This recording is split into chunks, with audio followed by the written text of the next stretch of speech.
Hello students, welcome to बंसर classes online. I am Jaisingh Suryavanshi. Last lecture में students हमने कुछ और पार्ट डिस्कस किया था इस चैप्टर का।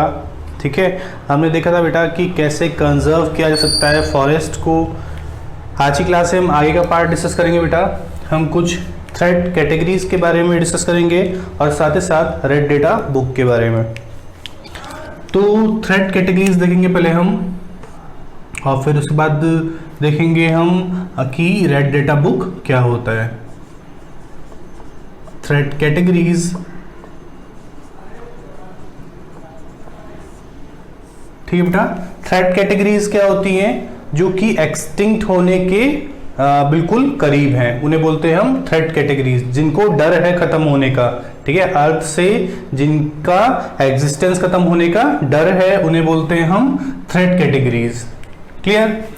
तो फर्स्ट है बेटा एक्सटिंक्ट। फर्स्ट है एक्सटिंक्ट। एक्सटिंक्ट तो कभी कभार लिखा होता है बेटा EX, तो ये भी आपको पता होना चाहिए। कई बार एक्सटिंक्ट नहीं लिख के देता है, EX लिख के देता है आपको क्वेश्चन में, तो आपको ये भी पता होना चाहिए। द ऑर्गेनिज्म और species is considered extinct when there is no reasonable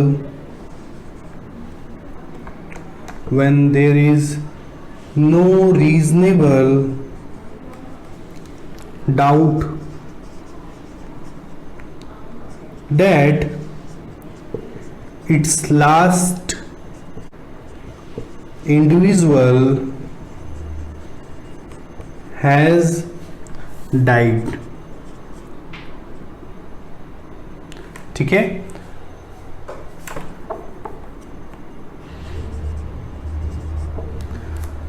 extinct को हम EX से एक्सप्रेस करते हैं बेटा। द ऑर्गेनिज्म और species is considered extinct when there is no reasonable doubt that its last individual has died। Extinct का मतलब क्या होता है बेटा? जो कि अर्थ से खत्म हो चुके हैं स्पीशीज, जिनका कोई एग्जिस्टेंस नहीं है अर्थ पे। ठीक है, एक भी एनिमल या फिर उस स्पेसिफिक स्पीशीज का एक भी प्लांट अब अर्थ पे नहीं है, एग्जिस्ट नहीं करता, उसे बोलते हैं बेटा हम एक्सटिंक्ट स्पीशीज। ठीक है, जैसे हम एग्जांपल में लिखते हैं डायनासोर,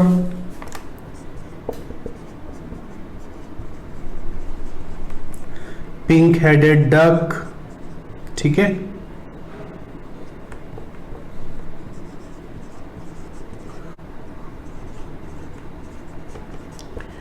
वूली मैमोथ। ठीक है, तो ये सारे कुछ एक्सटिंक्ट एनिमल्स हैं। तो एक्सटिंक्ट का मतलब क्या होता है बेटा? जिसकी एग्जिस्टेंस अब नहीं है, जिस स्पीशीज का कोई भी एनिमल या प्लांट अब अर्थ पे अवेलेबल नहीं है, उसे बोलते हैं बेटा हम एक्सटिंक्ट, और इसे EX से डिनोट करते हैं। ठीक है, एग्जाम्पल क्या है बेटा? डायनासोर, पिंक हेडेड डक, डोडो और वूली मैमथ। ठीक है, तो कई बार आपको ऑप्शन में देके पूछ लेता है इनमें से कि कौन सा जो है एक्सटिंक्ट है। ठीक है, इनको भी आप नोट डाउन कर लीजिए।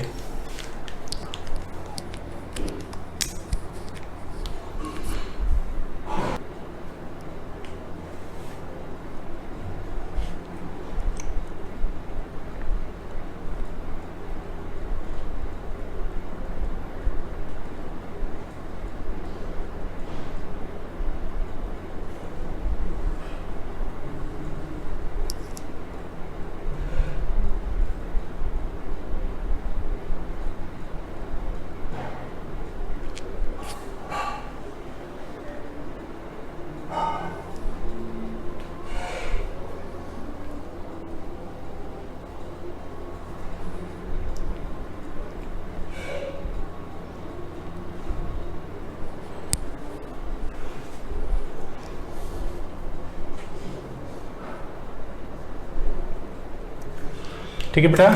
इसके बाद में हम सेकंड लिखते हैं।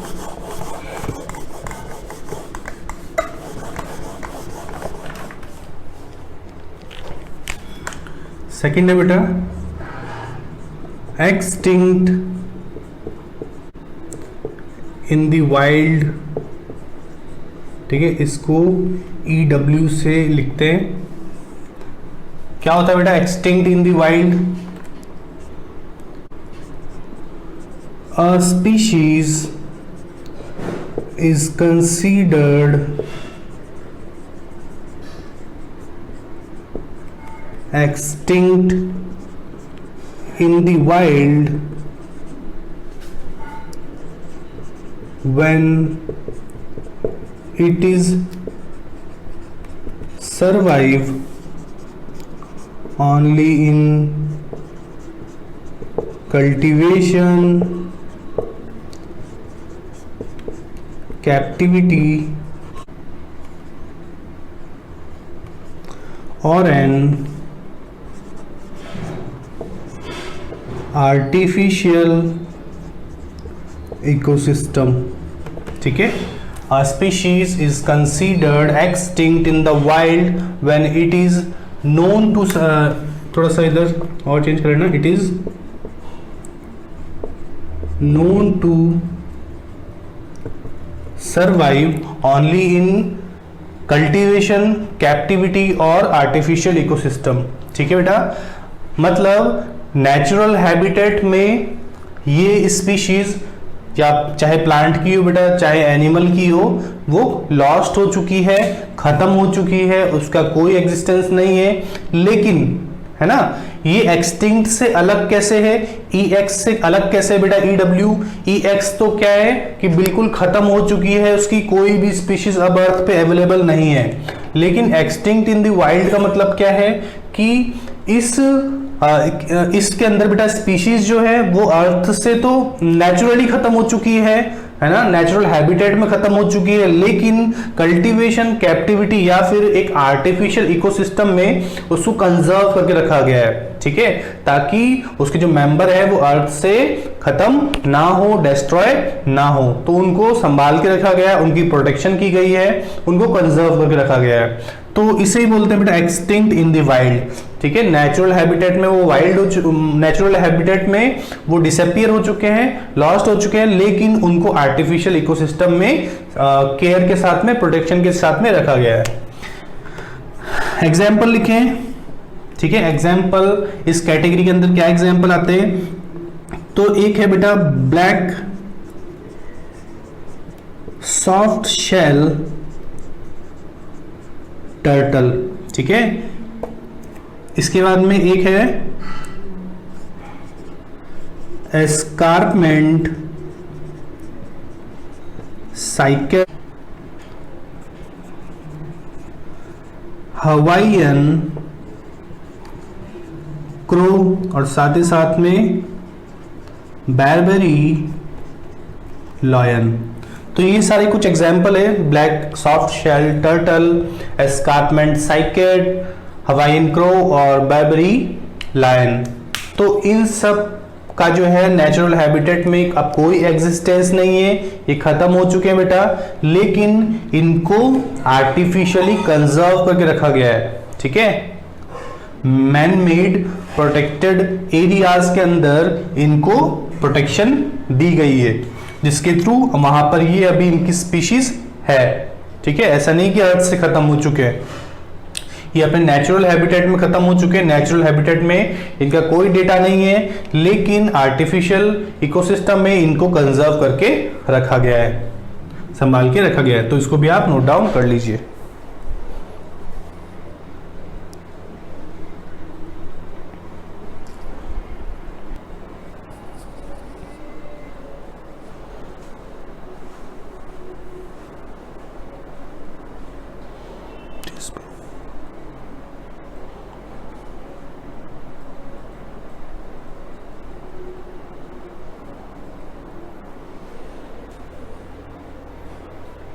ठीक है बेटा, इसको रफ करते हैं, इसके बाद में हम आगे बढ़ते हैं। इसके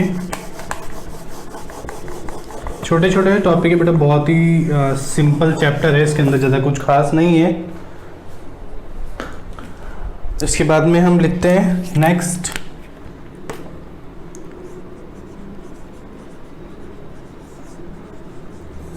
एंडेंजर्ड स्पीशीज। ठीक है, एंडेंजर्ड स्पीशीज का मतलब क्या होता है बेटा?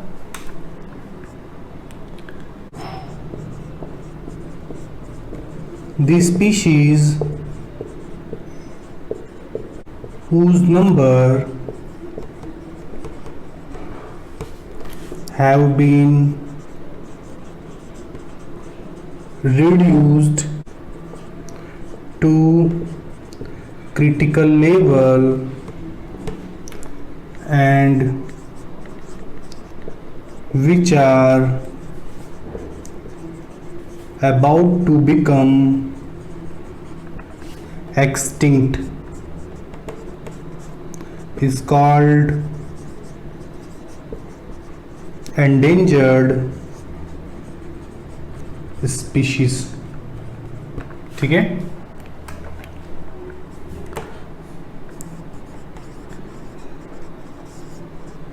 endangered species in Satpura national park. ठीक है, सच एज लायन,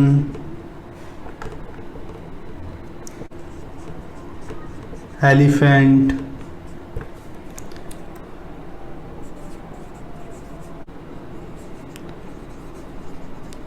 बफेलोज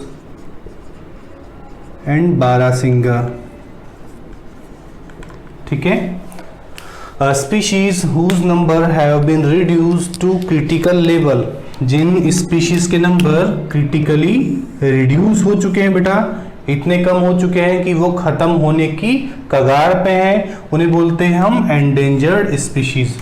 ठीक है, एक्सटिंक्ट और एंडेंजर्ड दोनों में फर्क है। एक्सटिंक्ट का जो लास्ट इंडिविजुअल है वो अब अर्थ पे नहीं है, उसकी कोई एग्जिस्टेंस नहीं है, लेकिन जो एंडेंजर्ड स्पीशीज होते हैं उनकी अर्थ पे अभी एग्जिस्टेंस है, लेकिन बहुत ही कम नंबर में है। उनकी हंटिंग हो रही है या फिर डिफरेंट पर्पस के लिए, अपने बेनिफिट के लिए उनको मारा जा रहा है बेटा। ठीक है, और इसी वजह से उनके नंबर धीरे धीरे रिड्यूस हो चुके हैं, क्रिटिकली रिड्यूस हो चुके हैं। ठीक है, बहुत ही कम हो चुके हैं।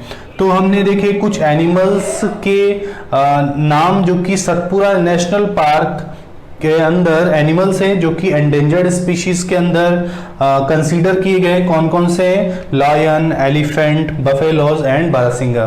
ठीक है, अब इसके बाद में हम लिखते हैं बेटा इंडिया के अंदर कौन से एंडेंजर्ड स्पीशीज हैं, तो उनके नाम लिखते हैं। पहले आप इस पॉइंट को नोट डाउन कर लीजिए।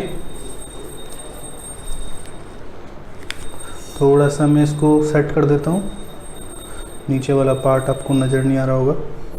ठीक है,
ठीक है बेटा,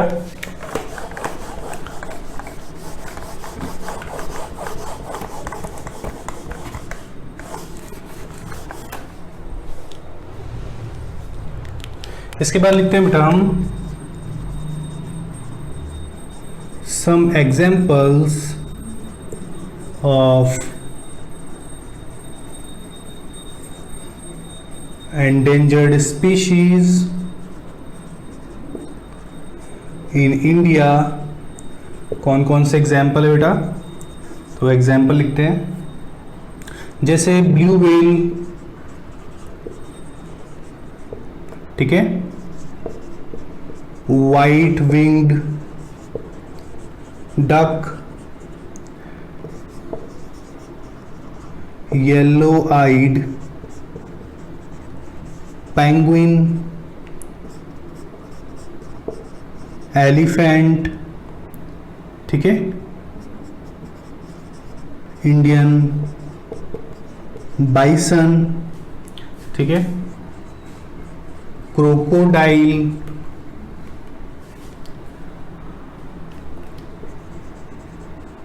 मस्क डियर,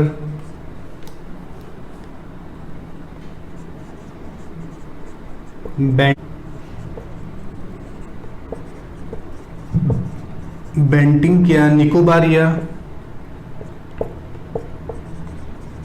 मैक्सिकन कैक्टस, यहाँ पे लिख देता हूँ बाकी,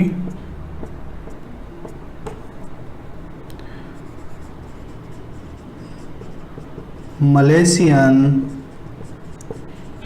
स्लीपर ऑर्किड। तो ये सारे कुछ इंडिया के एंडेंजर्ड स्पीशीज की कैटेगरी में रखे गए हैं बेटा। जैसे ब्लू व्हेल है, मस्क डियर है, क्रोकोडाइल है, वाइट विंग डक है, येलो आइड पेंगुइन है, एलिफेंट है, इंडियन बाइसन, ठीक है, मलेशियन स्लीपर ऑर्किड प्लांट भी है बेटा कुछ, ये बेंटिंकिया निकोबारिया भी एक प्लांट है, मस्क डियर, क्रोकोडाइल और मैक्सिकन कैक्टस भी एक प्लांट है। तो ये सारे जो एग्जाम्पल है ये एंडेंजर्ड स्पीशीज की कैटेगरी में रखे गए। इंडिया के अंदर बहुत सारे ऐसे प्लांट्स हैं, बहुत सारे ऐसे एनिमल्स हैं जिनके नंबर धीरे धीरे कम होते जा रहे हैं, जिनका यूज अपना ह्यूमंस अपने बेनिफिट के लिए कर रहा है बेटा, ठीक है। तो इनके नंबर जो है अफेक्ट हो रहे हैं उनसे, ये धीरे धीरे खत्म होते जा रहे हैं, इनके नंबर कम हो गए हैं। तो हमने उन्हीं के एग्जाम्पल यहाँ पर नोट डाउन किए हैं, आप भी नोट डाउन कर लीजिए इसको।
ठीक है बेटा, इसके बाद हम नेक्स्ट लिखते हैं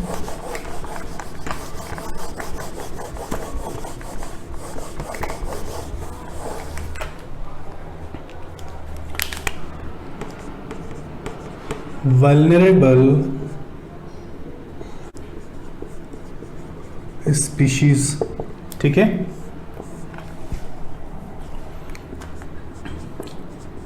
species whose number is abundant in nature but in future they may become endangered is called vulnerable species। इसे क्या बोलते हैं बेटा हम? vulnerable species। Examples such as जैसे बेटा ब्लैक बक, ठीक है, लेपर्ड कैट, गोल्डन लंगूर,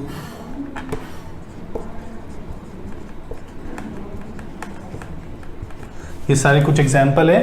वल्नरेबल स्पीशीज क्या होती है बेटा, जिसके नंबर एनवायरनमेंट में अभी काफी है, ठीक है, अबेंडेंट नंबर में है, लेकिन किसी रीजन की वजह से उनका हैबिटेट खत्म हो रहा है बेटा, ठीक है, उनका नेचुरल हैबिटेट डिस्टर्ब हो रहा है, उनकी रिप्रोडक्शन कैपेसिटी कम हो रही है, तो उसकी वजह से ये एंडेंजर्ड होते जा रहे हैं, धीरे धीरे इनके नंबर काफी कम होते जा रहे हैं। जैसे ब्लैक बक, लेपर्ड कैट और गोल्डन लंगूर, तो ये है वल्नरेबल स्पीशीज जिनके नंबर काफी ज्यादा है। अबेंडेंट मतलब होता है बेटा काफी ज्यादा है, ठीक है, नंबर में ये काफी ज्यादा है नेचर में, लेकिन किसी वजह से, किसी रीजन की वजह से ये जो है धीरे धीरे एनवायरनमेंट में, हमारे नेचर में कम होते जा रहे हैं इनके नंबर, और ये एंडेंजर्ड की कैटेगरी में धीरे धीरे आने लगे।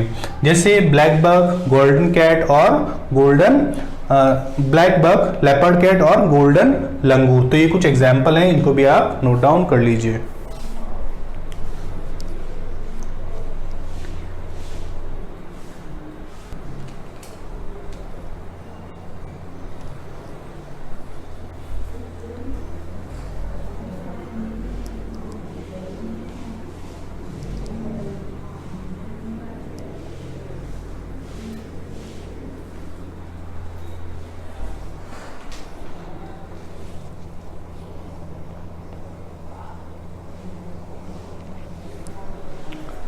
ठीक है बेटा, इसको रफ करते हैं, आगे बढ़ते हैं हम।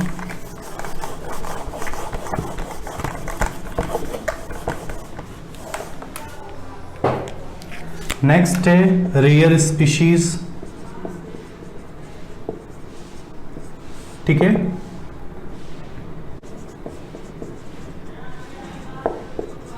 which are less in number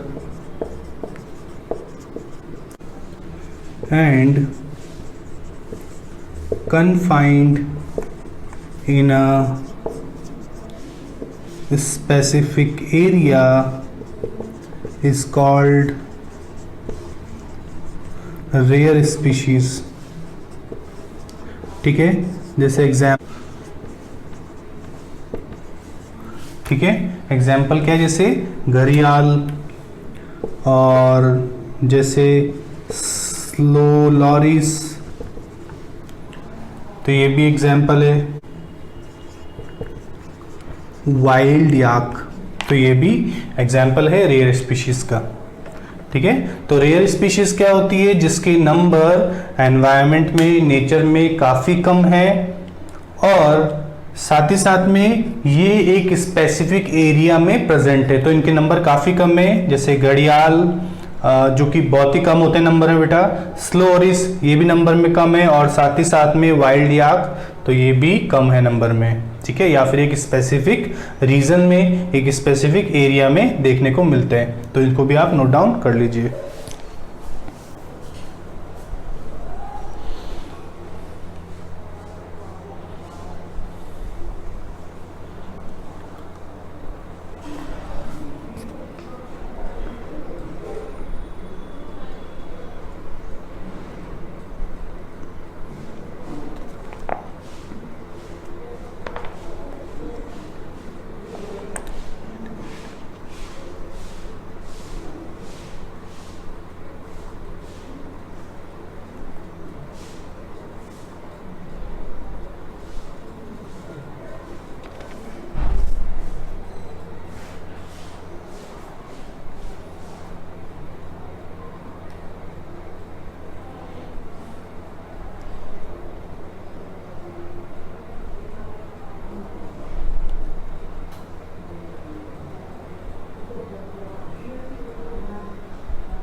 ठीक है बेटा, इसके बाद में हम लिखते हैं next heading,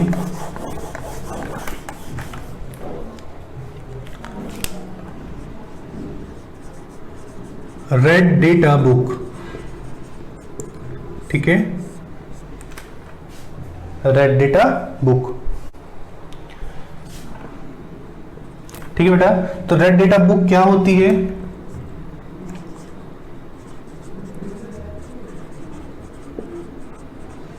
world conservation union WCU is formerly known as International Union for Conservation of Nature and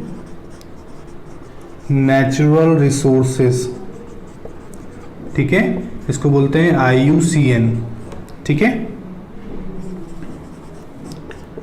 Compiles the long data book is called red data book, ठीक है। तो वर्ल्ड कंजर्वेशन यूनियन जो कि है बेटा WCU, कई बार पूछ लेता है आपसे WCU की फुल फॉर्म क्या है, तो आपको पता होनी चाहिए वर्ल्ड कंजर्वेशन यूनियन।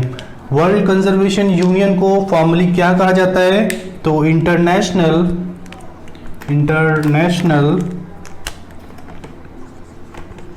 ठीक है, international union for conservation of nature and natural resources, ठीक है, इसको क्या कहा जाता है?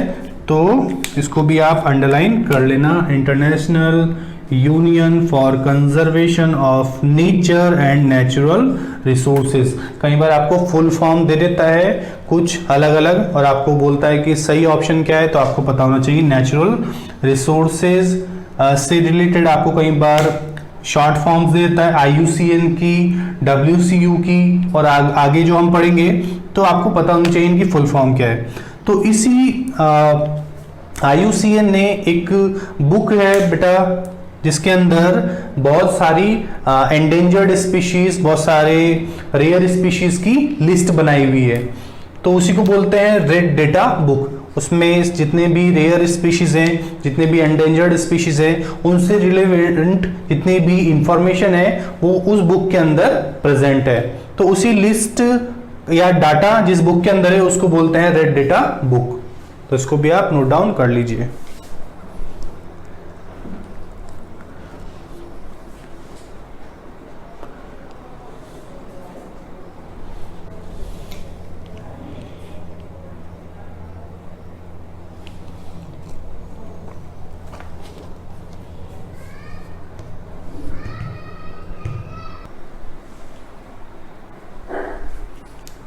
ठीक है बेटा, इसको रफ करते हैं, एक दो पॉइंट और लिखते हैं।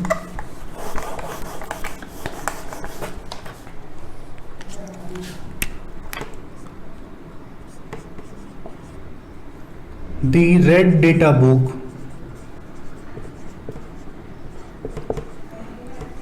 contains all the information about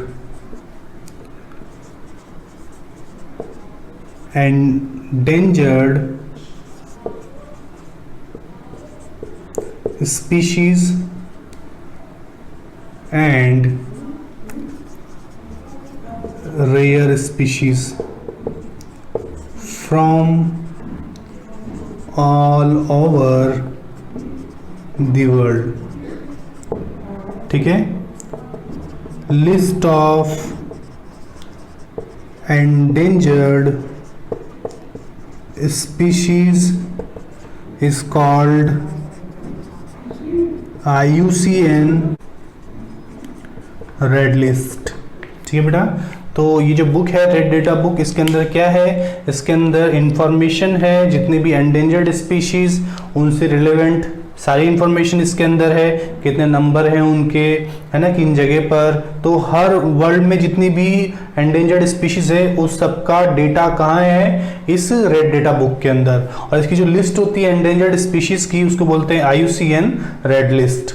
ठीक है, तो हमने ये लिखा है the red data book contains all the information about endangered species and the rare species from all over the world and the list of endangered species is called IUCN red list. तो हमने red data book के बारे में भी देख लिया है। इसके बाद हम नेक्स्ट लेक्चर में इसके मेन एम को डिस्कस करेंगे बेटा। रेड डेटा बुक जो कि IUCN ने पब्लिश की है बेटा, हर साल पब्लिश करता है। तो IUCN के अकॉर्डिंग ये जो रेड डेटा बुक होती है इसके क्या एम है। तो आज की क्लास में हम इतना ही पार्ट कवर करेंगे।